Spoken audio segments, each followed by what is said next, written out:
ইলম কাকে বলে? আল ইলমু নূরুন জাআলাহুল্লাহু ফি কুলুবি ইবাদিহি মুক্তাবাসুম মিন মিশকাতে মাসাবিহি রাসূলিল্লাহি সাল্লাল্লাহু আলাইহি ওয়াসাল্লাম ইন কানা বিওয়াসিতাতিল বাশার ফাকাসাবিয়্যুন ওয়া ইল্লা ফাহুয়াল ইলমুল লাদুন্নি। মিশকাত শরীফের হাসিয়া, মিশকাত শরীফের টিকা হযরত মাওলানা আব্দুল্লাহ লখনবী রাহমাতুল্লাহ আলাইহি লিখতেছেন, ইলম কাকে বলে? ইলম হইল একটা নূর, ইলম হইল একটা আলোক রশ্মি, ইলম হইল একটা জ্যোতি। এটা সংগৃহীত হয় মুহাম্মদুর রাসূলুল্লাহ সাল্লাল্লাহু আলাইহি ওয়াসাল্লামের সিনাত থেকে। দান করে স্বয়ং আল্লাহ, দান করেন স্বয়ং আল্লাহ। এটা দুই ভাবে অর্জিত হয়, একটা হলো উস্তাদের মাধ্যমে আর কিতাবের মাধ্যমে সংগৃহীত, এটার নাম ইলমে কসবি। আর একটা উস্তাদ ছাড়া কিতাব ছাড়া ডাইরেক্ট আল্লাহ পাক কলমের মধ্যে দিয়া দেয়, এটার নাম ইলমে লাদুন্নি। এটার নাম ইলমে লাদুন্নি। আমার ভাইয়েরা, খাজা আজিজুল হাসান মজজুব রহমতুল্লাহ আলাইহি ইংরেজি শিক্ষিত ছিলেন, কলেজ ইউনিভার্সিটি পড়ুয়া ছিলেন, কিন্তু ইলম আল্লাহ পাক হযরত থানভী রহমতুল্লাহ আলাইহির সোহবতের বদৌলত উনাকে মিল্লাদুনহু ঢেলে দিয়েছিলেন। শেষ পর্যন্ত খাজা আজিজুল হাসান মজজুব রহমতুল্লাহ আলাইহির জবান থেকে এমন এমন কথা বাইর হতো যেগুলা আলেমদেরও বুঝতে কষ্ট হতো।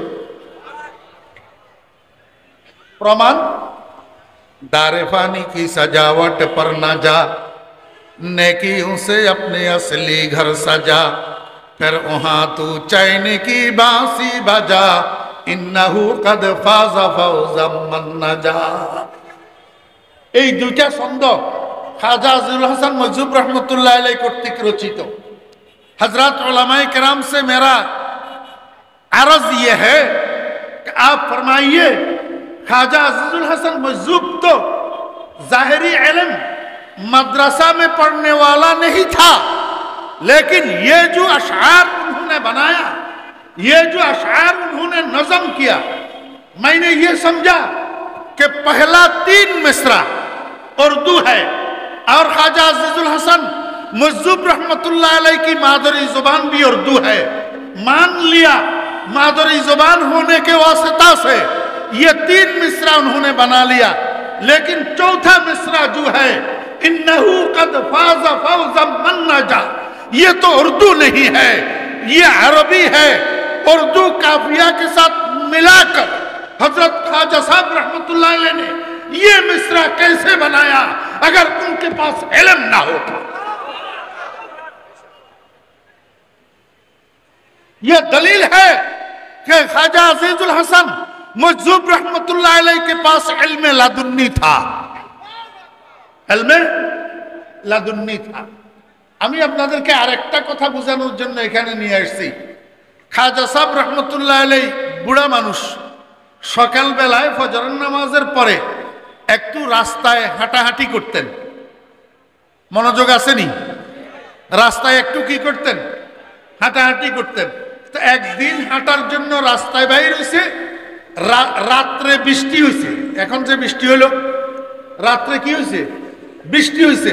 তো রাত্রে বৃষ্টি হইলে সকালবেলায় রাস্তার পাশে যেই জায়গাগুলো একটু নিচু গর্ত, এগুলার মধ্যে পানি জমি থাকে না। তো খাজা সাহেব রহমতুল্লাহ আলাইহি রাস্তার পাশ দিয়ে হাঁটতেছে, সামনের দিক থেকে একটা যুবক ছেলে আর একটা যুবতী মেয়ে হাত ধরাধরি করে আসতেছে,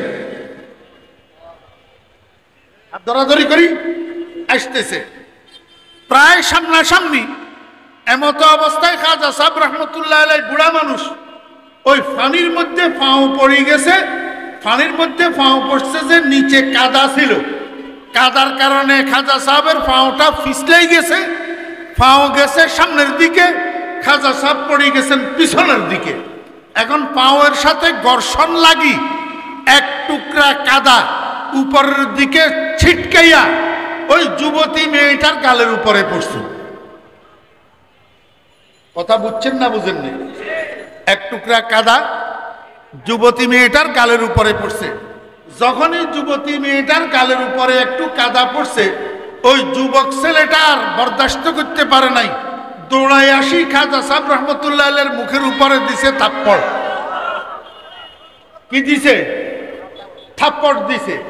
চতুর্দিকে কিন্তু মানুষ আছে, মানুষ দেখতেছে, মানুষে হাই হাই করতেছে, হাই হাই হাই হাই, এই পোলাই কি করলো, কার গায়ে হাত উঠাইলো, এই পোলাই তো উনারে চিনে না, উনি কে?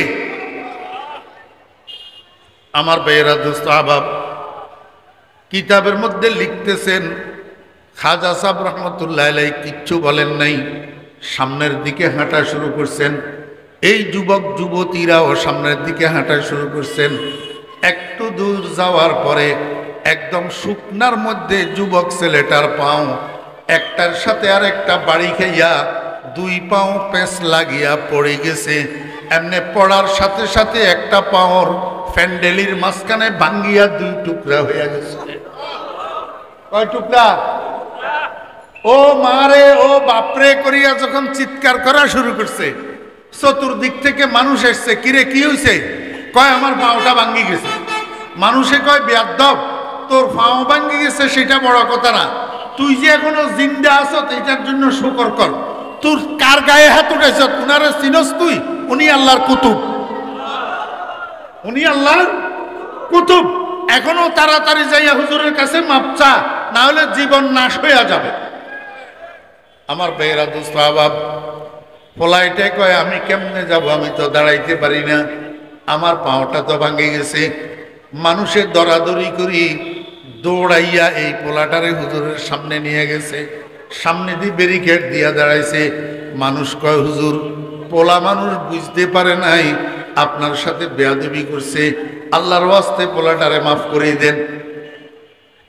পোলা এটাইও কইতেছে হুজুর, আমি আপনাকে চিনতে পারি নাই, আমি বুঝতে পারি নাই, আমি বেয়াদবি করছি, আমাকে আল্লাহর ওয়াস্তে মাফ করে দেন।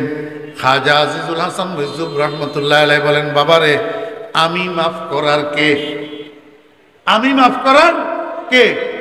তুমি যাকে মহব্বত করো তার মুখের উপরে কাদা পড়ছে, তুমি প্রতিশোধ নিছ। আমারে মহব্বত করে যে একজন উপরে আছে, আমার মুখে থাপ্পড় পড়ছে, উনি প্রতিশোধ নিছে। তুমি যাকে মহব্বত করো তার মুখে কাদা পড়ছে, তুমি প্রতিশোধ নিছ। আমাকে যিনি মহব্বত করে আমার মুখে থাপ্পড় পড়ছে, উনি প্রতিশোধ নিছে। এখানে আমার তো কিছু করার নাই। এবার বুঝছেন ঘটনা?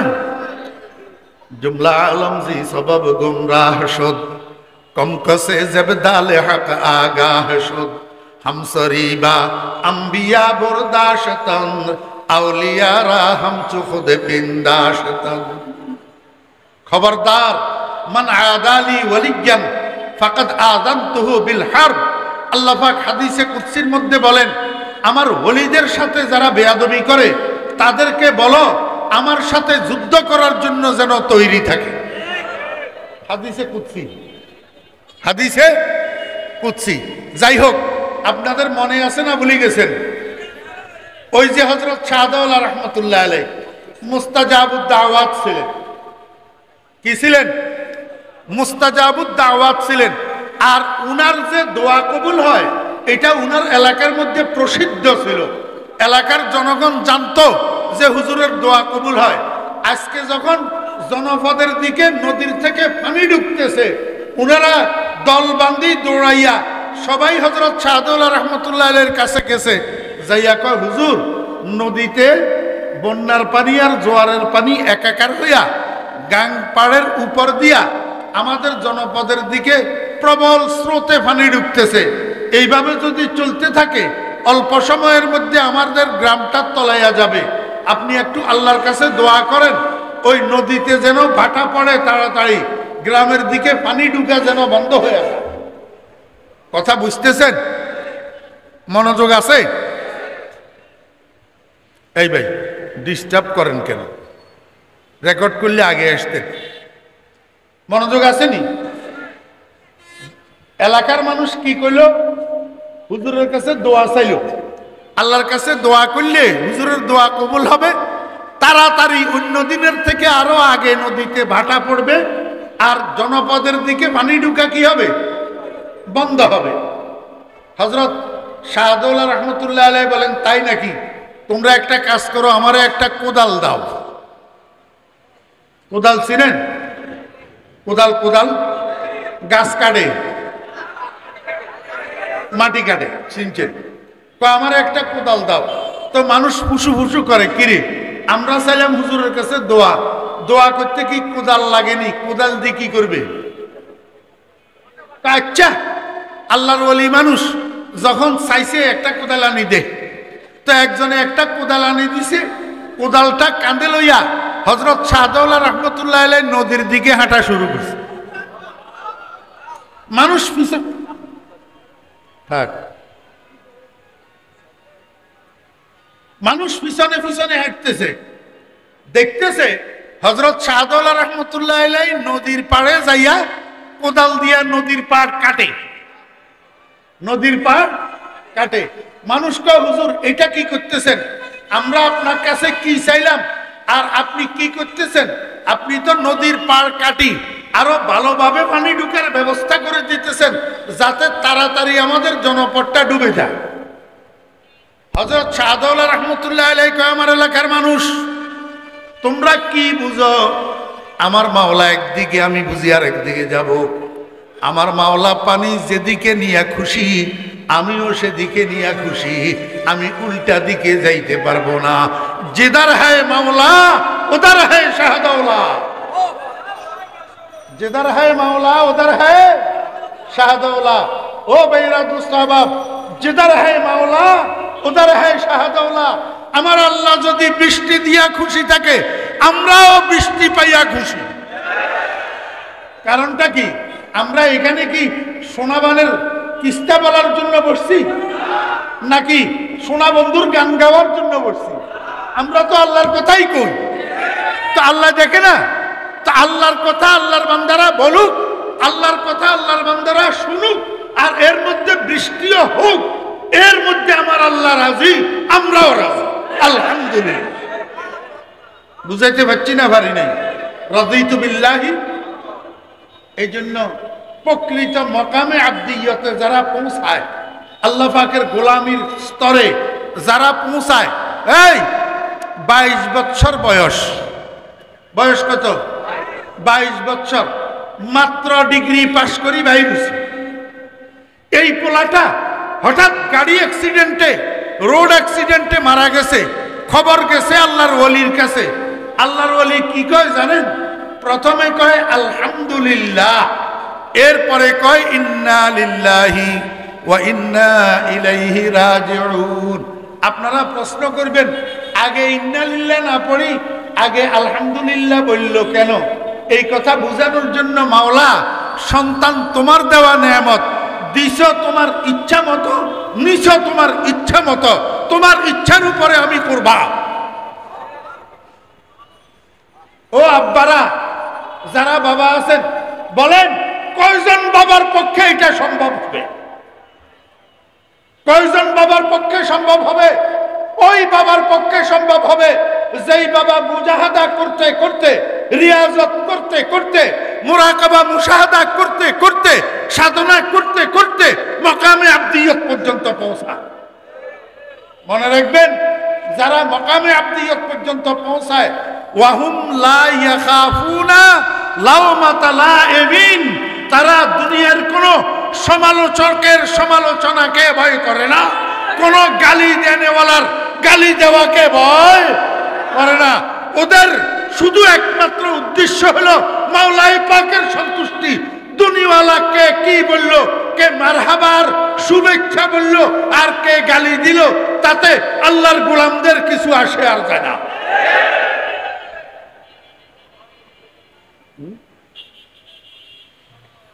ومن الناس من يتخذ من دون الله أندادا يحبونهم كحب الله والذين آمنوا أشد حبا لله। যারা বসতে পারেন বসেন, কাপড়ে একটু পানি লাগবে আর কি, কবরের মধ্যে মাটি না। এই যে সাদা সুন্দর কাপড় নিয়ে কবরে যাবেন, সেটার মধ্যে মাটি লাগবে না? জি, এই মাটিতে যদি নিজেকে বসাইতে পারেন, এই পানিতে যদি নিজেকে বসাইতে পারেন, তা আল্লাহ পাক কবরের মধ্যে বেহেশতের রেশমি কাপড়, রেশমি পোশাক, বেহেশতের গালিচা বিছাই দিতে পারে না এই কুরবানির বদৌলতে। তো এই সামান্য পানি আর মাটিকে ভয় করতেছেন কেন? আমি তো দায়িত্বের খাতিরে উপরে বসছি, না হলে খোদার কসম আমি আসি আপনাদের সাথে বসতাম। ভাই সামান্য ময়লা, সামান্য পানি, সামান্য মাটি, এটা তো বাসায় যাইয়া সাবান দিয়া ধুইলে পরিষ্কার হবে কি হবে না?